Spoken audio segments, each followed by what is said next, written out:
statement itu gimana maksudnya dia sulit? Statement itu gimana? Ya kan statement saya kan jelas adanya bukti konkret ya kan. Ya kalau memang itu anaknya ya silakan berupaya hukum saja. Tes DNA, kenapa dia nggak pakai upaya hukum dong untuk berupaya ngapa tes DNA? Kenapa kemarin dikejar wartawan, kenapa lari? Harusnya kan kalau memang itu anaknya mau dia berspekulasi dia lagi agak gemukan kek atau lagi kurus kek atau lagi apa, saya nggak bilang orang gendut itu jelek ya, tapi menurut saya banyak teman saya juga yang gendut tapi cantik kok gitu. Tapi kalau emang ini adalah haknya, dia berani berkoar-koar dan membuat Indonesia gempar kan. Kenapa dia tidak berfight aja, fight gitu loh. Bagaimanapun itu hak anaknya gitu kan, untuk tes DNA gitu loh. Maksud saya jangan cuma koar-koar di media aja, habis itu ngambil endorse banyak-banyak. Kan kita jadi ada kecurigaan. Dia kan udah minta maaf ke Bu Cinta di lewat medsosnya, gimana tuh tanggapannya? Ya, dimaafin aja orang tidak saya. Kan kemarin katanya menyajikan dokumen perjanjian antara Eka dan Lisa, mungkin bisa jelasin nggak sih soal dokumen perjanjian itu diisi? Nggak bisa karena ada instansi terkait yang harus tidak bisa kita langkahi ya. Tunggu proses hukum. Udah sempat ketemu gak sih sama Kang Emil atau Bu Cinta terkait permasalahan sampai hari ini? Rahasia. Kalau lebih sekarang mungkin tetap percaya dengan statement Bu Ayu yang sekarang mungkin, atau ada perubahan nggak sih? Nggak ada perubahan. Justru saya makin percaya karena katanya anaknya saya dengar apa prematur ya. Terus katanya kemarin apa ketemunya di Palembang. Event ya. Kemarin katanya saya yang kenalin. Kenapa berubah-ubah? Lucu. Pertanyaan buat saya. Dia kan mengaku udah menginap 3 hari dengan RK di, kalau tidak Kalau itu saya tidak tahu, saya tidak ada di situ. Jangan tanya saya. Dia dihujat sekarang nih dengan mungkin kalau nggak salah dengan body shaming atau soal gemuknya dia mungkin di medsos itu gimana sih? Katanya drop katanya. Dia Loh, dengar kabar gitu. gini loh, dia berani bersuara, dia berani berspeak up. Apapun resikonya harus dia tanggung. Saya udah dihujat, saya santai aja. Dia kan Emang orang percaya saya, apalagi saya pernah jadi orang ketiga juga dulunya. Hidup saya juga bukan orang benar dulunya. Saya dihujat, dibilang drop. Tapi semua orang punya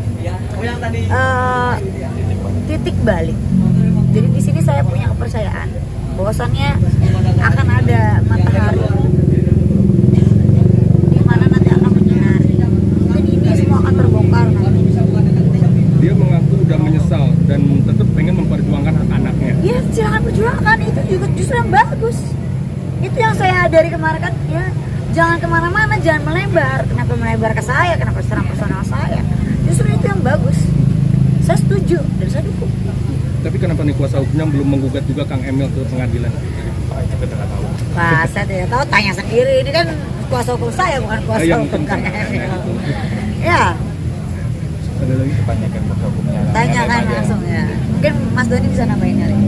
Ya kalau ya, terkait pertanyaan teman-teman jurnalis ya, ya LM kan sedang berjuang buat anaknya. Ya silahkan dia buktikan. Kalau dari Mbak Ayu, klien kami di sini hadir datang untuk meluruskan Kebenaran.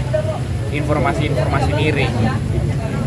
Jadi sebagai manusia, masyarakat, ya nggak ada yang salah gitu loh ketika hadir untuk meluruskan kebenaran, karena berbicara kebenaran itu resikonya besar. Kita tahu sendiri kan di negeri kita ini, ketika seseorang bicara yang benar Ya. itu nggak pernah mudah.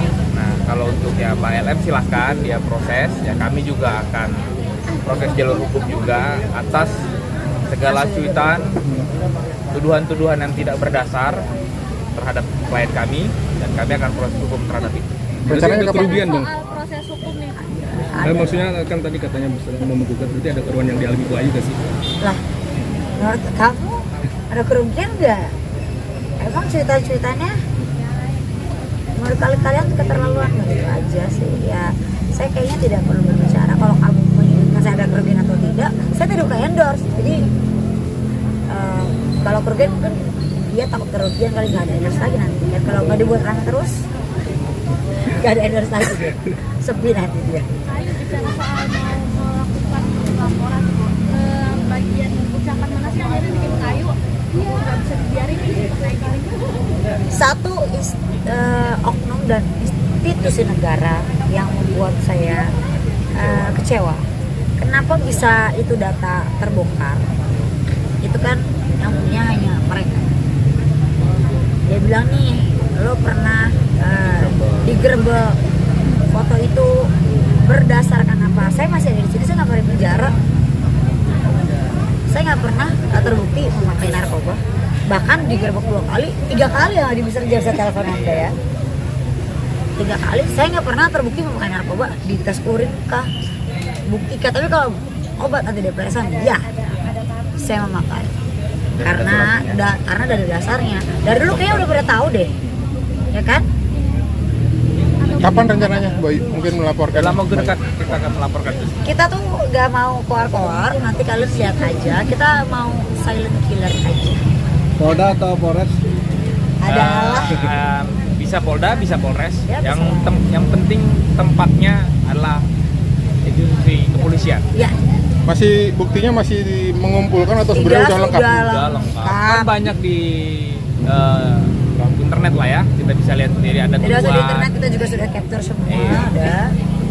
Ucapan soal dia walaupun menyebut nama kamu, tapi ada AA yang dibilang punya hubungan dua sama KRK seperti itu. Betul. Itu kan Ya. harus dia buktikan ya. Pertama itu. Yang kedua, dengan ucapan dia saya memperkenalkan, itu juga fitnah, keji loh. Tiba-tiba dia berubah lagi kan statementnya, dan ini udah menjadi bukti baru buat kita kan. Dan akhirnya lama-lama terbongkar, apalagi nanti setelah ini. Awalnya memang apa tuh sebenarnya berganti jasa kayu? Awalnya Kalau kalian nggak tahu, Mungkin beda lagi kali ya. statementnya kemarin apa ketemu di event. Awalnya kan pertama Bayu dinyatakan bahwasanya Bayu memperkenalkan. Sekarang itu kan berubah statementnya, bertemu di event ya kan. Ya, satu statement yang membuat publik gempar karena melibatkan sosok yang tokoh ya, kita bisa bilang Pak RK gitu. Dan ini sekarang berubah lagi. Nah ini kan ada konsekuensi hukum di balik itu, dan itu kan berdampak buruk buat Pak RK sendiri, apalagi buat Bayu yang disangkut pautkan. Padahal Bayu di sini hadir untuk meluruskan informasi miring. Sebenarnya saya tuh jujur ya, dari sisi saya sebagai wanita juga, saya kasihan dengan beliau, karena kalau kita lihat kan sepertinya beliau juga ada faktor ekonomi mungkin ya, dugaan saya ya. Tapi ya suruh dia jujur aja lah pada diri dia sendiri. Kejujuran kan penting ya, suruh dia jujur pada diri dia sendiri menurut saya. Terus nggak bisa diomongin sih sebenarnya, banyak yang mau saya omongin, tapi ya kita